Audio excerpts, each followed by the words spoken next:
Hello everyone, happy Monday and welcome to today's edition of Smash or Pass, a weekly series where every Monday we catch up over the weekend by sitting down and talking about the latest fragrance releases that have been announced over this past week. This series is called Smash or Pass, and it's an opportunity for us to look at what's been announced over this past week, kind of evaluate the trends, talk about what we like, what we don't like, and it's a fun way for us to window shop when it comes to these new fragrance releases. So if you're interested, definitely do keep on watching. But if this is your first time on this channel, hello, my name is Anya. I love fragrances. I talk about them here every single weekday, Monday through Friday. That is 5 times a week. I also publish additional content on TikTok and Instagram under the username ANECHKAFRAGRANCES. And if you're interested, I do have a weekly podcast. It's called The Fragrance Report. We launch a new episode every single Wednesday on Spotify and YouTube, and the focus is fragrance history. This week I'm looking forward to doing something related to door-to-door fragrance sales. So if that's interesting for you, then definitely do stay tuned for this Wednesday.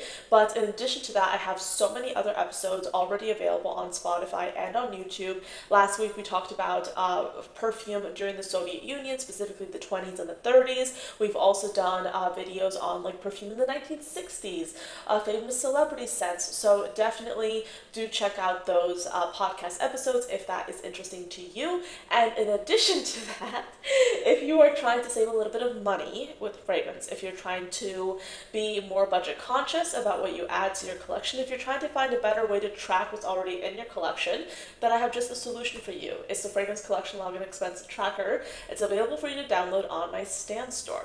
So with that being said, now that that's all out of the way, let's get into this video because let me tell you, I have some thoughts. I already have some thoughts about the fragrances I'm about to share. Let's get into it. So first up, we have a duo of 2 new fragrances by Paris Corner. We have Jardin de Papillon and Papillon de Vence. Okay, I'm going to say this in an American accent. Jardin des Papillons and Papillon des Vents. Sometimes I feel like my American accent makes it sound more clear what I'm saying in comparison to like my French atrociousness. I do my best when it comes to French. I'm so bad at it, but hopefully that makes the names a little bit more clear. I saw these and I thought the bottle design was really cute, so I'm like, I'm just gonna talk about them here because I like to mix it up. You know, I like to talk about Middle Eastern, indie, niche, designer as much as I can. But this first one, Jardin de Papillon, is going to have candied lemon, mandarin, and orange in the top, made of orange blossom and jasmine, and the base of ambroxan, vanilla, and sugar. Then the second one is the Papillon de Vence, Papillon de. I'm gonna stop insulting the French country. We have top notes of mandarin, made of orange blossom, vanilla, orchid, and peony, and then a base of tonka bean, ambroxan, and vanilla. I do like the inclusion of ambroxan here. I don't know about you, and maybe this will change like next week, but I feel like I've just been like a little bit uninspired with Middle Eastern fragrances because at some point, like how many Middle Eastern fragrances can you get until it's like, to be honest, a little bit tired. I don't know, maybe that's just me. But I feel like this would be the perfect gift for like a little girl that loves like princesses and girly things. Like this would be the thing that I would love to get for like okay, I'm not a parent, so I don't know like what age is best to wear perfume. But I'd probably get this for like maybe a 12-year-old. Do 12-year-olds love princesses? I have no idea. But yeah, I would get this for like a young girl because I think it's like cutesy and it's adorable. Would I like to have this in my collection objectively? Probably. Like if I didn't have like a bunch of other fragrances, probably, yeah, it could be fun. But this is kind of like for the whimsical, feminine leaning person at heart, you know? Are they doing anything objectively new here? No. But are these pretty to look at? Yes. So if this is something that speaks to you, or if you think that someone in your life would really like this, this could be potentially an ideal gift. But yeah, I mean, it's just like another version of like a kind of Middle Eastern fragrance, like that's kind of been done before. Not saying that we should require every single brand to come out with something new and interesting every single time. Like sometimes they're just coming out for something, or they're just launching something to launch it. But that brings me to, I don't think I've ever said on this channel that a fragrance release is outrageous. I think this is the first time. There's a first time for everything. So I'm gonna put this up on the screen. These are fragrance bottles, by the way. I'm just gonna make that very clear. These are fragrance bottles. and these are called the Ori Aro fragrances. I believe this is a brand. I'm not familiar with this brand. This is my first time seeing the brand. So we have Ashen Waves, Sunset Mirage, and Celestial Reef. Let's go into the notes because I feel like I need to get that out of the way first. So Ashen Waves will have notes of sea notes, lemon, saffron, and devon at the top, a mid of rose, and then a base of ambroxan, ambrosinide, sandalwood, cypriol oil, and patchouli. And then the next one is Sunset Mirage. This has notes of sea notes, mandarin orange, grapefruit at the top, a mid of lily of the valley, bergamot, and bitter orange, and then a base of ambroxan, musk, and oak moss. And then finally, last but not least, clearly, we have Celestial Reef, okay, with top notes of bergamot, ambergris, and juniper, a mid of geranium, clary, sage, and patchouli, and then a base of vetiver, vanilla, and white musk. I feel like this is the one that I would be most drawn to, just for the notes specifically, but this is not something I would recommend anyone getting unless this would be something that you're open to someone discovering in your home. Greta Beth sent me a message of her on TikTok with reviewing basically these fragrances, and I had never seen these released before, so I saw that and I was like, what is it? And we were talking about like how ludicrous it was, how they came out with this kind of bottle design. Like, I mean, I'm sure, like, I don't need to like go into like what this looks like, but I'm sure we can all like figure it out. It's just like, this is one of those situations where I wonder whatever happened to feedback, like honest feedback. Like, does this company have like a bunch of yes men and women who are just like, yeah, this would be totally fine. Like, why, like, who came up with this, and why did no one say this is a bad thing to do? Like, we can, like, it doesn't matter how like open anyone is in their personal life, but like if you are putting this in your fragrance collection, like you're going to get some kind of questions because not everyone's going to assume it is what you think it is. And I just saw where the nozzle was and I almost passed away. I don't know why no one told whoever designed this that this was absolutely a terrible idea. I don't know if this is a joke. I don't know how they came up with this. I really don't. I don't know. I feel like this is so insane. This is just, like, this has to be a joke, right? They had to be self-aware enough to, like, realize what they were doing. But I'm also doubting if they were. I'm just shocked. I'm shocked. I will say that. I'm shocked, and I will not be buying this because why would I? Why would I? This has gone too far. This has gone too far. And this is probably a custom mold. Yeah, like, and apparently, okay, watch Greta's video, because like, she had like the full PR display and all that. Apparently, these come in a box that lights up. Like, so like basically like they're in the middle of the box and like there's like a bunch of like lights around that like light up around the fragrance. So it's a light up fragrance bottle. It looks like that. Just imagine having that in your house with your other fragrances. Full display. You would not want that. Like, that's not appropriate. Okay, moving on. Something that I would love to talk about. This is a new fragrance by The Gate. So this is called Golden Hour.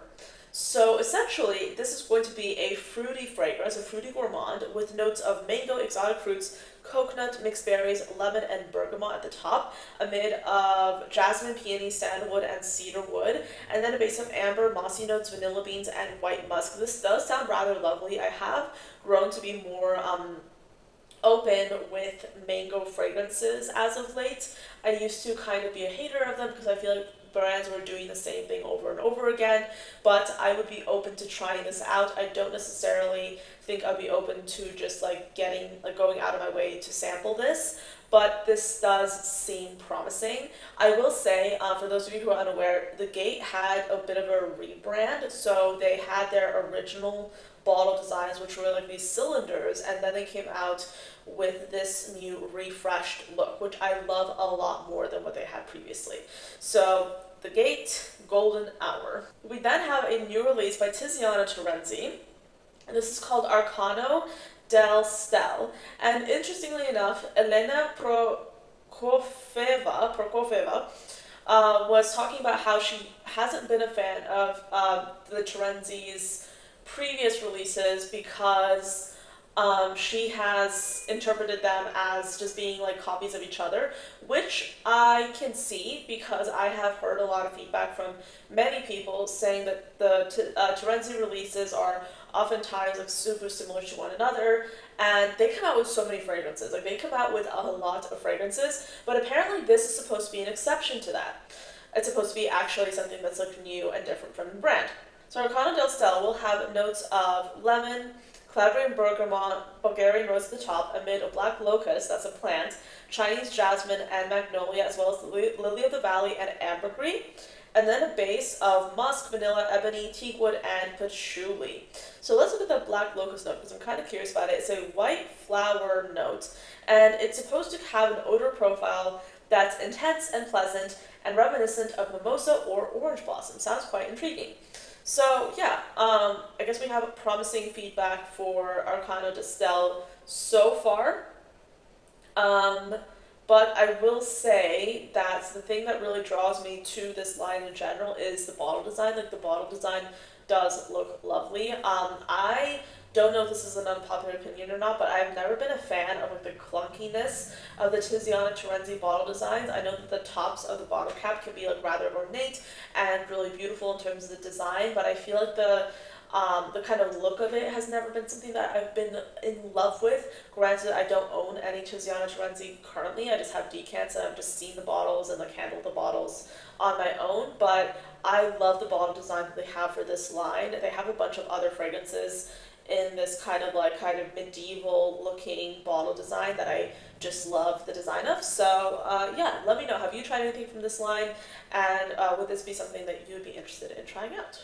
So there's an Australian fragrance brand called Sapphire Studios that's working on a series of fragrances inspired by Dante's Divine Comedy. And following the success of their initial fragrance, Inferno, they're launching a second fragrance as part of the series called Paradiso. Paradiso will have notes of black pepper and bergamot at the top, amid of ladanum, olibanum, and clove, and then a base of vetiver, cedar, and amber. This looks so cool. I love this. This is like gothic, but this is tasteful. This is something that would be super up my alley personally. I would love to try this out, and I'd love to have this kind of thing in my collection. Let's talk about, while we're talking on this brand, let's talk about the very first fragrance that they came out with, which is called Inferno. So Inferno is supposed to have notes of tobacco, pepper, and bergamot at the top, a mid of leather, pink pepper, and geranium, and then a base of patchouli and rocks and vetiver and amber.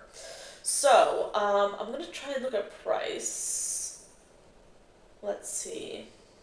Essentially, Sapphire Studios is originally a fine jewelry company, so they just started creating fragrances. Alright, and let's see how much they're charging for their fragrances. So yeah, I do believe this is only really available in Australia, which might make it a little bit difficult for us to get here in the States. If you do live in Australia, I guess count yourself lucky, but they seem to have a few fragrance lines available, so I'm going to go for their Inferno line specifically. Okay, so the price on this line, full price, is $189, and they're currently on sale. I don't know why specifically, so I don't know how long the sale is happening, for $159. So usually they're $189, now they're $159. That's actually a pretty, that's not a bad price. They're saying that their fragrance leans, or Inferno at least, leans masculine. I feel like the Paradiso one, I don't think that's on their website yet, so I don't know what they're saying it's going to lean towards. But yeah, this does seem promising. This is the type of thing that I really love to see from brands. Them just going after a theme and really pushing the envelope when it comes to that. And this is a brand that I haven't heard of before, and I love how they have that kind of figurine on the cap. I feel like this is the kind of thing that you would enjoy wearing. I mean, that's how it is for me actually. I just really love history and I really love storytelling, and I would love to see that reflected in a fragrance for me. So yeah, let me know what you think of this. It does seem like a pretty interesting brand. I don't know too much about the brand itself, Sapphire Studios, but Let me know what you think. This next fragrance is one I believe I've missed in previous weeks, but this is from Dries van Noten. This is called Havana Gold, and it's inspired by a balmy night in Havana, capturing the atmosphere of golden light, clinking glasses, and velvet tone music drifting through the air. This fragrance is therefore described as sensual, sweet, and slightly wild. Okay, my light keeps going off, so I'm just going to film this in natural light, so it's not too bad. I think this is totally fine. So the whole idea of Dries van Noten's fragrance line specifically is to pair unlikely olfactory elements with elegance.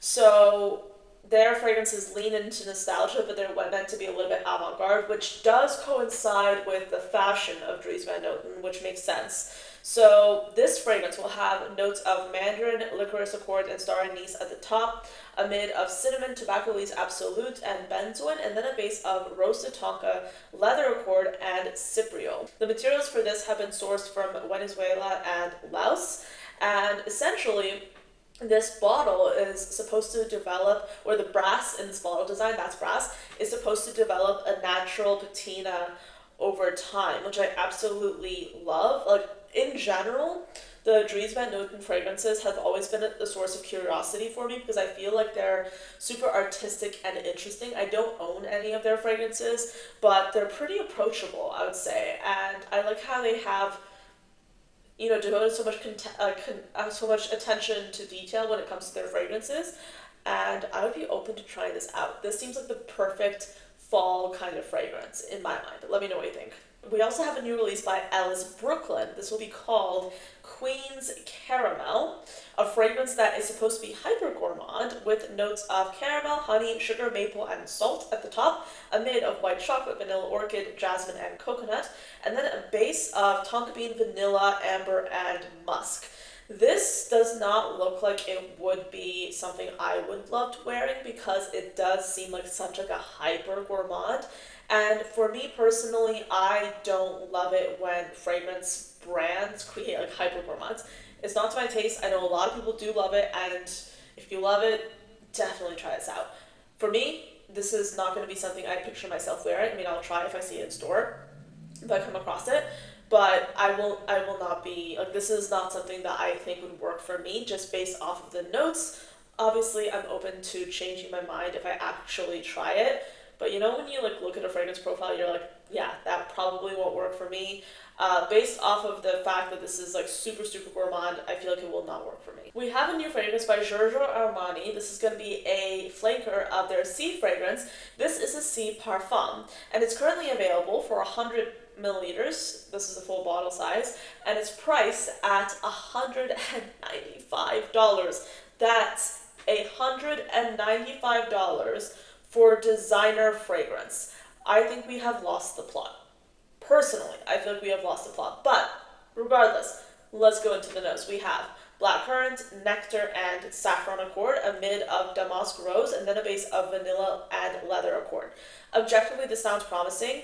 I would be very interested in trying this out. It's available at Harrods now. I don't know if that's an exclusive or not. But let's talk for a moment about the pricing of designer fragrances. So this is exactly why I now usually will recommend niche fragrances over designer.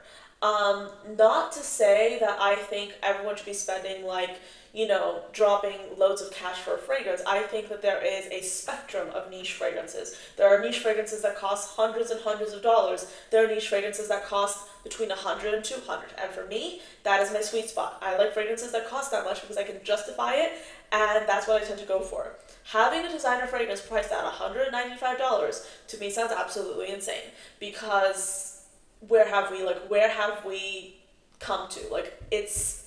That to me is absolutely insanity. I don't know about you. Let me know what you think about that. But I don't think this is the first brand that's done this. I mean, I don't really talk about pricing too much with the series. I've been trying to kind of incorporate prices more into this particular video, but are they doing construction upstairs?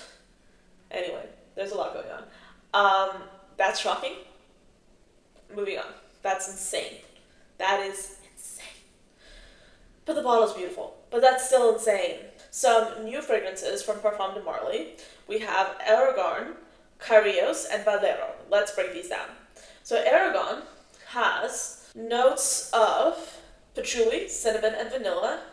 Actually, yeah, those are all the notes that have been released. Okay, yeah, we have notes of patchouli, cinnamon, and vanilla. Sometimes, okay, I go off of fragrance news websites whenever I am talking about this. Sometimes they don't launch the entire scent pyramid, like they just launch a few keynotes. So I'm literally going off of what I see online. So this next one, Carrillos. Carrillos has red mandarin, red thyme, and tonka beans. And then we have a final one. Let's check that one out. Valero. Valero has notes of bergamot, geranium, lavender, and ambroxan. I've said this before in this series, but whenever they come out with a fragrance and only tell us like a few of the fragrance notes, it's a little bit difficult for me to define, or to determine rather, whether or not I want to buy the fragrance or whether or not I want to try it or have any sort of opinion on it when we only have 3 key notes available, because obviously we all know they have more notes but they're just not talking about it, or they haven't released all of it yet. But I would be curious to smell this. This seems to be a new direction for Parfum de Marly. This is the first time I believe they have launched this kind of bottle design. So when I actually saw this, I did not know this was Parfum de Marly until I actually read the description and thought about it. But let me know. There's definitely, I would say, a benefit to coming out with fragrances in a similar bottle design, because that's instant branding. Parfum de Marly, they're known for those tassels on their feminine bottles, and for the masculine bottles, they have a kind of design that they've gone with for, I would say, as long as I've been interested in fragrance at least. So this is definitely new for them, but I do really like this. I think this is cool in terms of this design. It's a new direction for them, but like my mind for me is not, I'm not like associating this automatically with Parfum de Marly just yet, but I feel once I get used to it, it'll be easier to do. We also have a new release by Lattafa. I was tempted by this, not gonna lie. This is Nebras Elixir. So Nebras Elixir will have notes of candy, milk, and cream at the top, a mid of heliotrope and sugarcane, and then a base of musk, ambroxan, and vanilla. You guys know, whenever I see ambroxan, I tend to get a little bit interested. Like, I'm always going to be interested in trying a fragrance out with ambroxan, regardless. But I feel like the reason I'm drawn to this more is because it's a flavor of Nebras, and Nebras is one of those Middle Eastern fragrances that I just really like. So I would be open to sampling this, trying it out. Even though, do I need another gourmand fragrance? Probably not. But this does seem enticing. So I'd be interested in sampling it, trying it out, seeing how it goes. I know I started this video being like, I'm not really interested in Middle Eastern fragrances. We all have our exceptions, and for me, like, Nebras is definitely one of those fragrance lines, or one of those fragrances that I've just loved. I remember when Nebras first came out, it was like priced at like $80 or something, and now the price has gone down so much because if they, like, the hype has gone down, like they're on to the next thing that's super hyped. But yeah, let me know what do you think of this one, and yeah. Okay, I have this next fragrance. It's from Paparon. It's called Burning Leather, and dare I say I'm tempted. I'm quite tempted. Okay, so, alright, let me tell you what's in this. Yes, this has like 4 notes. My previous point does still kind of stand because it's difficult to determine whether or not you like a fragrance based on a few notes, but these are notes that I really, really like. So we have notes of iris butter at the top, iris butter, then a mid of maple syrup, okay, and then leather labdanum resinoid. I want it. I want to sample this, okay, because this is how you do a luxe designer fragrance line. It looks beautiful. Like, it looks beautiful, it looks edgy a little bit. This is what I would want. Like, I would want to have this in my collection just by looking at it. Obviously, I want to try this out. They have a bunch of other fragrances in this line as well. And what's interesting is I believe they have like different like colors of the juice, which I think is an interesting touch. This would be my fragrance for the fall. This is fall in a bottle for me. I think I'm excited about fall fragrances, guys. This video is making me excited about fall fragrances. We are entering that time of the year where we're going to have like cozy, cinnamon, like leather fragrances. I feel like I can finally wear my leathers again. So yeah, hang tight for that. But anyway, that's pretty much it for this video. Those are all the fragrances I have to talk to you about. Lots of up and downs, fragrances that I do not like at all, and fragrances that I'm like, oh, I'd actually be really interested in trying this out. Let me know what you think of all these in the comments below. I'd be curious to hear your thoughts on a few of these especially. But thank you so much for watching till the end, and I'll see you next time. Bye.